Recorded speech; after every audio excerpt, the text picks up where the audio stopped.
can't tell you how many times I've told this story, and it never gets easier. So I was at the bar, I wasn't driving, so I figured, nothing bad could happen, so I didn't hold back. I kept drinking and drinking and drinking, and after a couple house parties, I was highly intoxicated. It was at that house party that Kyle Morgan made a decision that would forever change his life when he took the keys to a friend's car and decided to try and drive home. 70 miles an hour, I lost control of the vehicle. After the first roll, I got ejected out of the driver's side window, and I got thrown over 100 feet. The vehicle continued to roll another 4 times before slamming into a tree. Not only was he driving drunk, he ran from law enforcement. The deputy who tried to pull Kyle over knew him. Whenever he seen it was me, he just started yelling my name over and over and over.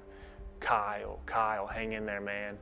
And he said it wasn't until about a minute later that I began to breathe again. 5 days later, he woke up in the hospital, his wife by his side. I told her to untie me, and she began to cry even worse. I remember it was the worst time of my life because this is when the reality set in. She said, I can't untie you because you're not tied down. You're paralyzed. Now bound to a wheelchair, Kyle says he hasn't touched a drop of alcohol in 4.5 years and spends his time running the sound system at his local church. But it's stories like these that happen too often. Last year in our state, more than 350 people were killed and more than 7,000 injured in alcohol-related crashes. And these numbers are more than just statistics. They're connected with names and faces and potential, and we're not satisfied with progress. LaRonda Scott is the state executive director of Mothers Against Drunk Driving. The CDC tells us a person drives 80 to 88 times before they are caught, before they receive their first DWI. And police tell us more often than not, violators don't stop at just one. Maybe 60–70% of my DWI arrests are repeat offenders. The injuries, the fatalities, it's 100% preventable. Part of the problem is in court. WNCN Investigates found several counties like Vance, Lee, and Harnett, where nearly half of all DWI cases were thrown out. Statewide, the average dismissal rate is 21%. So here was Wake. In Wake County, it's only 18%. But District Attorney Ned Mangum says there are a multitude of reasons why a case would be dismissed. The strength of the evidence is not the same in every single case. It just depends, but we certainly try to go forward with any case with which there's probable cause to prosecute somebody for impaired driving. But Scott says the punishments often don't match the crime, especially when a first-time offender can walk away with no jail time and a less than $200 fine.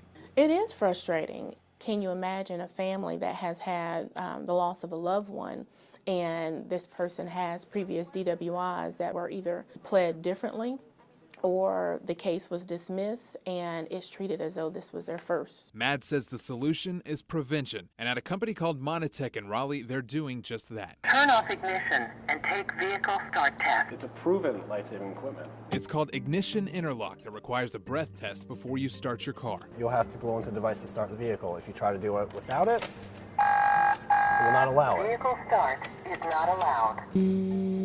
Thank you. It's analyzing. Let us know if there's any alcohol detected. If not, it's passed. Start vehicle. Start the vehicle and that's it. Safe to drive. Absolutely. It's required for all DWI repeat offenders in North Carolina. Blow until I tell you to stop. But for first-time convictions, it's only required for people with a blood alcohol level of 0.15 or higher. We're lagging behind now.